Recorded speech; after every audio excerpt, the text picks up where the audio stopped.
Kaganda ng uhay oh.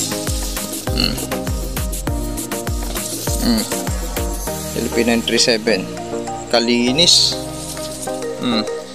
Lalo pag hapon tayo planting height niyan hanggang kwan natin, hanggang liig yung plug lip ship ha. Pero mababa yung kwan nyo hanggang puson to dibdib yung uhay. Ganyan kakapal ang uhay po dyan na maglaylayan. Tapos yan na yung punlaan natin ha, dito banda. 937 pa rin dito. Okay na. Sa tindis ito, hinog na. Okay, ito na yung pagitan natin. Malintog din. Mas hinog dun banda. Hindi pa masyado kan dito. Ang taas ng plug lip ship. Dito sa pinakadulo. Yun. Nakasagad yan. Basta may tamang sustansya, tamang tubig. Okay? Huwag bitinin sa tubig. Para hindi na mamaya. Tignan nyo hanggang dulo. Malintog. Kung walang bitin sa tubig, ganyan po malintog. Kaya next time, alam nyo na, hindi dry season ngayon. Sa wind season, okay lang kung umuulan. Sige, tanggalan nyo ng maaga. Walang problema dahil mayroong susuport na ulan. Ngayon, dry season, napakabilis na mawala yung tubig. Kaya wag nyong gawin yung magtanggal kaagad ng tubig na hindi pa umabot. Ayan po, yung uhay ng palay natin. Yan. Hinog na. Kung wala lang, then linis ng plug lip natin. Kung hindi tayo na damage nung 1 week na pumangit ang panahon, humangin. Pero yung LP937 hindi ininda. Pansinin nyo, kalinis. Mas maliit po kasi ang plug lip ship na sumalo ng morning mga ka-agricultors, ka-farmers, ka-manalon, ka-magsasaka. Time check 6:01 at may time pa tayong iikot bago maghatid sa school. At magandang araw ulit sa ating lahat. Masaganang ani sa ating lahat. Masaganang ang ani natin, pero yung presyo tayo naman ay medyo masyadong mababa naman yung presyo. At ang pupuntahan natin ngayon, i-drain natin yung pinakakanal natin para sabay sa pagpapahinog. Napakaganda ng pagkahinog ng LP variety sagad hanggang batok po yan. Nakasagad. Ayan naglaylayan na. Ang ganda ng ang bilis maghiwalay itong LP 937. Ganyan siya. Ganyan yung kulay niya. Green pa. Hinog na yung nahihinog na. Yellow na yung butil niya. Kahit dito sa mga kanyo, singit-singit. Yan. Pasalubong lang kasi. Medyo iba ang kulay pag umaga ngayon. Lalo pag hapon, pag tinignan natin, mas maganda yung walang basa. Napakalinis ng butil po ng palay po natin. Pansinin nyo. Sagad yan hanggang batok. Kahit lalayo konti tayo, yan yung kwan natin inayos natin yan. Walang nadapa. Ayan pansinin nyo, wala tayo sa gilid, malayo na. Yun. Nakasagad yan. Basta may tamang sustansya, tamang tubig. Okay? Huwag bitinin sa tubig. Para hindi na mamaya, tignan nyo hanggang dulo malintog. Kung walang bitin sa tubig, ganyan po malintog. Kaya next time, alam nyo na, hindi dry season ngayon. Sa wind season, okay lang kung umuulan. Sige, tanggalan nyo ng maaga. Walang problema dahil mayroong susuport na ulan. Ngayon, dry season, napakabilis na mawala yung tubig. Kaya wag nyong gawin yung magtanggal kaagad ng tubig na hindi pa umabot sa batok. Ganyan, pag nagtanggal kayo, kabilis lang mawala yung tubig. Nakikita nyo yung malalakas umani, yung talagang hindi bumibitak, yung bitak na bitak yung lupa. Kasi pag bumitak yung lupa, kagaya ng mga yan, kasi palagi tayong dumadaan dyan, tignan nyo yung mga ani lang nila, ani ng inbreed, kahit kagaganda yung tsura, yung batok nun at mga singit maraming payatot, kaya gumagaan din. Ganyan, sabihin na natin mabigat pero hindi nyo maabot yung 10 tons. Kasi nakikita ko ganyan yung mga bitak na yan. Pag yuko pa lang, natanggal na yung tubig. Mayroon pa mga magpa-flower doon. Ganon, wag nyo pong gawin yun. Sa lowland, at least 10 days. Ganito, lowland sana, 10 days. Bago kayo mag-harvest, maturity days, ay tanggalan nyo na. Kagaya sa atin, napaurong pa natin yan ng halos 1 week. Hindi na aabutan ito ng 120 days na ginagawa po ninyo bago magpaani sa lungpin. Dahil sa itsura ng palay natin, buhay na buhay yung plug leaf sheep. Pero yung mga butil, tignan nyo, naglaylayan na, yellow na. Batok na lang yung need mabuo. Karamihan yan buo na. Pabintugin na lang natin, may laman na. Yung batok po niyan, dito tayo, dadaan na lang. Papunta tayo dun sa dulo, hindi ko pa nasilip dun. Baka matubig ay i-drain na natin para sabay.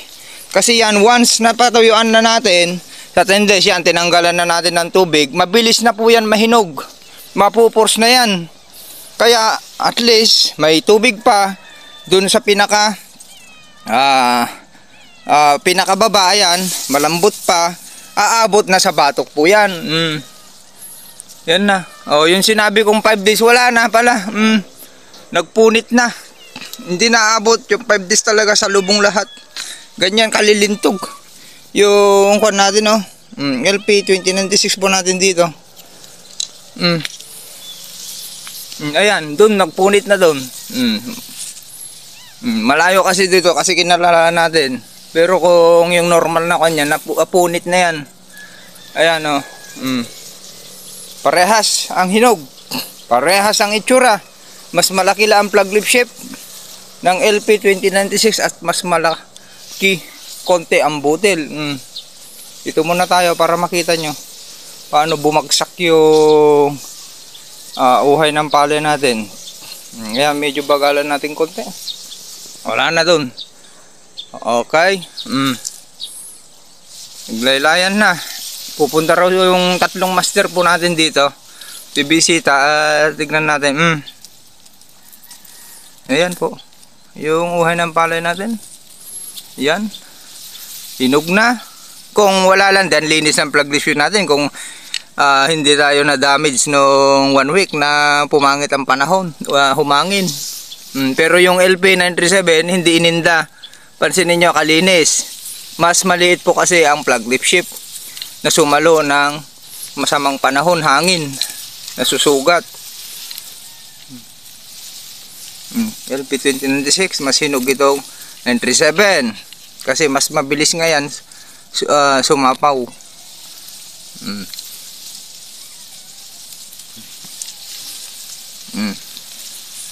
Okay. Kuhan pa yan, yuyuko pa yan. Wala na tayong dadaanan doon. Napunit na sa unang pinitak. Nagpunit na. Wala na. Okay, tara doon. May time pa tayo. Okay, sa 937 muna tayo. Wala tayong makikita sa 2096. Yan o, hinog na. Dito na yung pinaka manipis. 937 kasi mataas yung plug leaf shape. Pero talagang sumagad din. Kita nyo? Sumagad dyan. Nakatago. Wala tayong makikita. Dito sa kon na lang. Okay. Sharing is caring. Okay, pause. At pupunta tayo dun. Sa dulo natin. Okay. Wag masyadong mag-isip. Okay, ang solusyon po dyan sa masamang presyo, wala tayong magagawa, hindi naman natin control po kasi yan. Magbilad, kung may bilaran kayo, bilad ninyo, ibenta sa NFA ng dry. Okay, kasi limited lang naman sa NFA yung dryer nila, 300 per day lang. Dito nga lang 300 per day, pipila ka, hindi tayo pwede. Abutan tayo dyan sa kasi marami na yan nakapila. Kaya ang pinakamaganda yan, dry. Anytime, hindi ka mabubulukan, maipipila mo po yan anytime. Kaya yun po yung kanitan sa atin. Baka hindi tayo walang magbibilad, wala tayong sasakyan panghakot. Ibebenta talaga natin na ito na kung ano yung presyo na sariwa na tayong hindi tayo makapagbenta po dyan dahil sa kakulangan po tayo sa panghakot. Okay? Tapos sa tao. At dito kasi mahirap na rin, mahal na ang labor. Pag naabutan ka, hindi mo na ibilad dyan ng 2 days, pag kinumpute mo po yan, ganun pa rin ang kalalabasan po niyan. Kaya nga, kung may 16 pesos, ipanabtuog tayo. Ganun sa Ilocano, ipanabtuog na lang natin. Ibenta na natin ng sariwa. Wala na tayong po problemahin. At least naman, mataas yung ani po natin. Okay, hindi tayo malulugi. Kaya yung pinaka the best solution ay taasan po natin yung ating ani. Tara na. Ang kapal dito. Tara doon tayo dadaan. Pause. Kasi doon yung pakay natin. Didrin na natin pala to. Pause. Ayan, tara. Mababa yung 10 metric tons dito sa standing crop po natin. Kahit itong LP 937 po natin. Kaya pag-pray nyo na kuha na lang para pag-pray natin sama-sama, tulong-tulong itaas ang ani at kita. Mas matagal na itong 2096 natin magpahinog dahil mas dikitan yung butil niya, unlike sa 937 ay talagang mabilis maghiwalay. Pause. Maganda na yung sikat ng araw. Once kasi gumanda yung sikat ng araw, mabilis lang mag-recover. Yung na BLS po dyan ay mabilis lang mag-recover at pahinog na rin kasi, kaya aabot na po yan hanggang batok. Aabutan na yan hanggang batok. Ang pinakamahirap lang sa BLS at BLB, kung nasa heading stage kayo, tinamaan na, talagang aabutan yung kanyo, maraming sisingit na patay na butil. Okay? Kaya yan yung pinaka damage po ninyan, na yung tamaan ng BLS na masyadong maaga. Pause. Ito ay i-drain natin na tubig para tumigas dito banda. Ito wala nang tubig dito. Totally. Bumaba na lahat dito. Ganyan kakapal ang buhay po dyan na maglaylayan. Pause. O yan na yung punlaan natin dito banda. 937 pa rin dito. Ayan, silipin na natin habang hindi pa pwede pa tayong dadaan. Wala na natandadaanan, pause na natin. Punta tayo dun sa dulo. Dito po tayo sa pangatlong pinitak dun sa dulo. Ayan, pakita ko lang sa inyo, pasilip. At dito na tayo dadaan. Ang kapal dito, hindi na tayo makapaglinis ng pilapil. Ayan, parehas po yan malayo tayo sa gubat. Kaya marami tayong aanihin po talaga dito. Ayan kabilis mahinog. Parehas po yan. Dito na tayo dadaan para makuha natin itong damo. Pitpit natin. Papunta tayo dun sa dulo at maghatid na rin tayo. Wala kayong makita. Wala na. Sa tindis yan, laylay lahat yan. Mga kon, marami tayong makikita dyan pero hindi na tayo makakadaan. Parehas yan. Yan, ganyan na lang natin itong damo habang lalakad yan. Yan, malinis na. Kita na yung mga kon, uhay. Cut. Kon dito lahat 2096 na lahat po dito. Yung hanggang dito, yung last na pinitak natin na i-entry natin sa 10 tons. Okay, yan. Commercial seeds po ito. Kasakaling sisilipin ni Sir Domar ito, pero hindi na makakarinti dito sa dulo. Magaganda dito, malalaki itong nasa dulo. Kalilintog po ng butil. Meron man sisingit dyan, konti lang yung hindi natin mabuo po dyan. Nasa gitna po tayo. Meron man sisingit dyan, konti lang nabutil yung hindi natin nabuo, yung naabutan yan nung sa manang panahon. Yan, tara na, hindi na tayo pupunta dyan mas malalaki pa dito. Dito banda ang pinakamalaki sa pagitan natin sa TH82. Planting height yan hanggang natin, hanggang liig yung plug leaf shape pero mababa yung nyo hanggang puson, dibdib yung uhay. Tara doon. Ito yung portion na Kung naman, yung mga nakikita nyo medyo tumagilid, yung portion na malalalim. Pos. Daming nesting borer tong katabi natin. Itsit ito, halos pumuti ang uhay niya. Tignan nyo. Ang ganda ng THC ito. Dito banda. Lalo at mababang parte ito. Ang ganda rin ng pag ano. Ang problema, maraming stem borer. Yan, sa pamangkin ko yan. Sayang.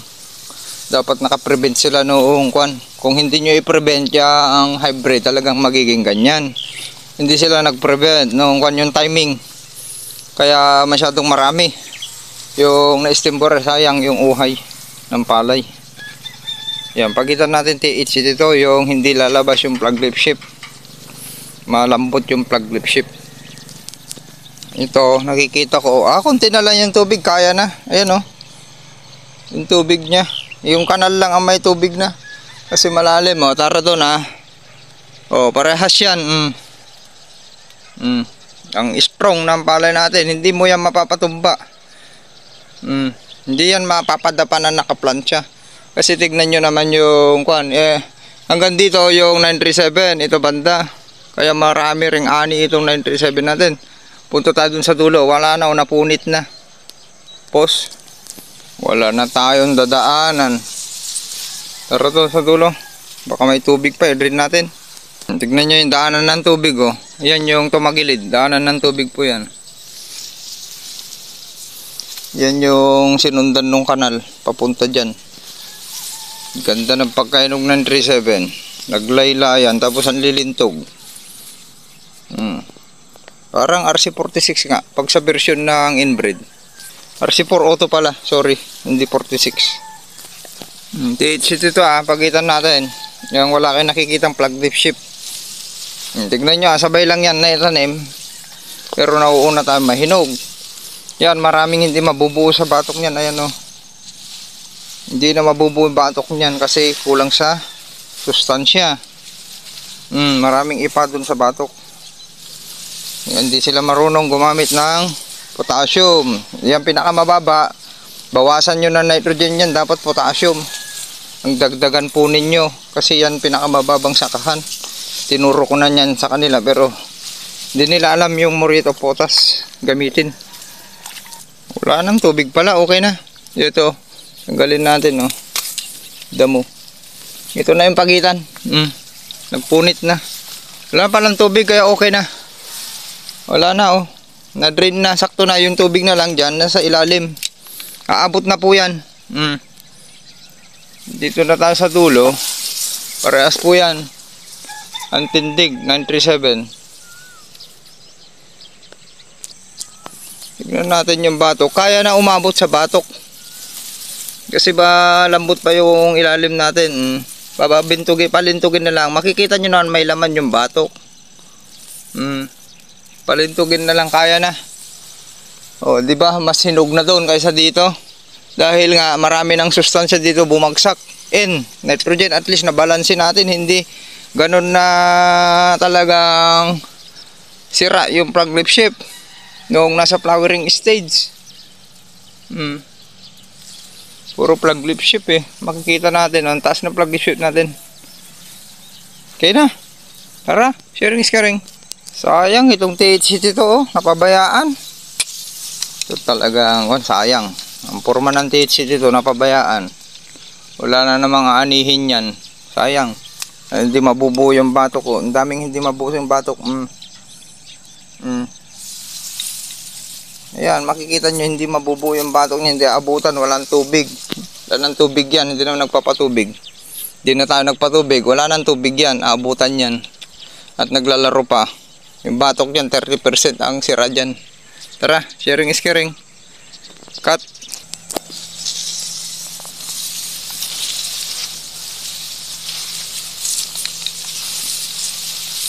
Tara sa dulo, para makita nyo lahat ng kwan sa dulo.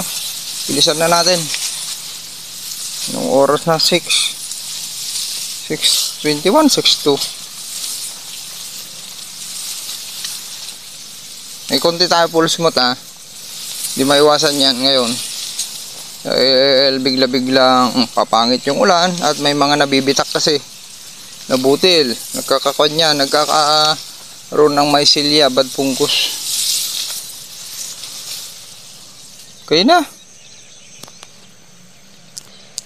Sa tindis ito, hinog na hinog na.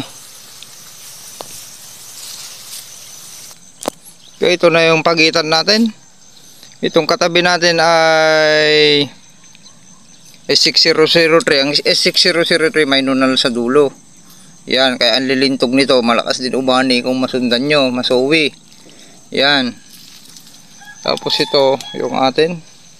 Malintog din. Masinog dun banda. Di pa masyado kan dito. Ang taas ng plug shift. Dito sa pinakadulo. Yan naman THCT to. Marami nakasingit na ipa. Sayang. Ang forma ng THCT to. Hanggang forma lang, sayang. Dahil sa maling protocol. Kulang na protocol. Okay. Hindi naman tayo kasi maraming pilosopo. Kung gusto mong sabi nga nila, ilayo mo. Ilayo mo sa barangay ninyo yung kung ayaw nila makinig. Ganun lang po yan. Para walang issue, walang sisira po sa inyo. Matagal na yan, nasa Bible yan. Okay? Na may term dun hanapin nyo na lang yung pagkukan nyo. Mismong sa bayan ninyo, barangay ninyo ay walang maniniwala sa inyo. Kahit nakikita na nila. Dahil sa ugali ng tao na yan. Or lalo sa ugaling Pinoy. Kay crab mentality. Ayaw nila, akala nila sobrang yaman mo na. Di nila alam na tumutulong ka lang at nasa laylayan ka pa rin. Ang mayaman na tao sila Elon Musk. Yun yung mga talagang mayaman.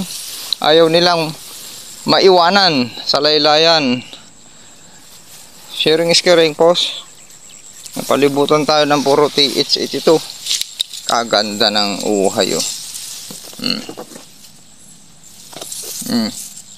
LP937 kalinis. Lalo pag hapon tayo iikot ito, ang linis. Umaga kasi basa yung mas maganda sa hapon. Talagang tuyo. Pos. Yan, nasa mataas na pilapil tayo. Mababaya ang saka natin dito kumpara naman dito sa kabila. TH82 kaporma, sayang. Tubig lang itong katabi natin, masustansya yung lupa dyan. Hindi na rin nagsusunog ng dayami. Ang problema, tangkad. Yan yung sinasabi kong pang 3 meters. Yung dating sinasaka natin dyan. Nung nagpa-remuhon lahat. Kaya resurvey ay umurong ng 53 meters. Kaya ang tangkad ganda. Kaya mababa yung sakahan natin. Pero pag yan pantay, okay, pag pinantay natin yung kung pantay yung lupa, magkasing tangkad lang po yan. Palay natin at yan. Wala na, pasalubong na. Kakat na po natin. Yung tong THC dito, may ipa. Kung marunong lang sana gumamit sila ng 0060 yan. Ang lakas ng ani, lalo hindi nalulubog na sakahan.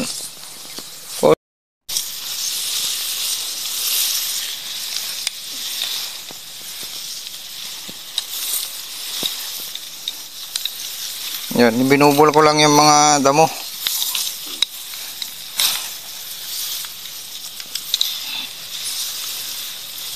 Yan na, hindi na tayo maglilinis. Marami tayong lakad, wala na tayong time. Yan, speed fire natin yan pagkatapos ng para hindi mamunga.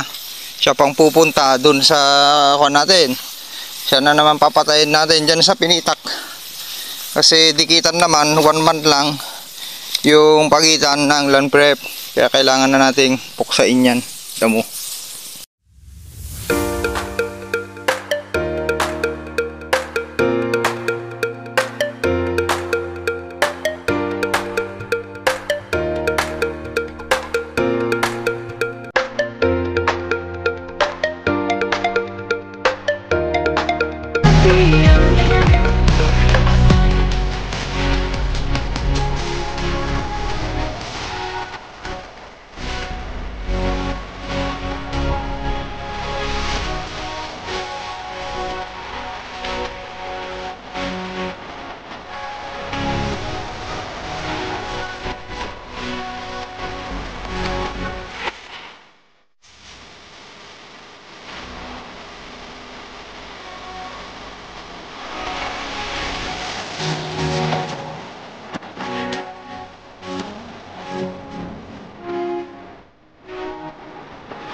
and free. Open the door.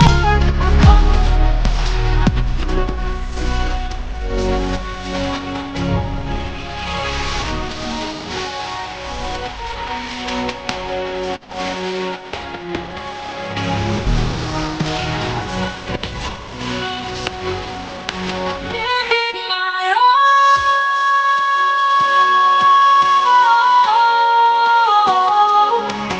And your eyes face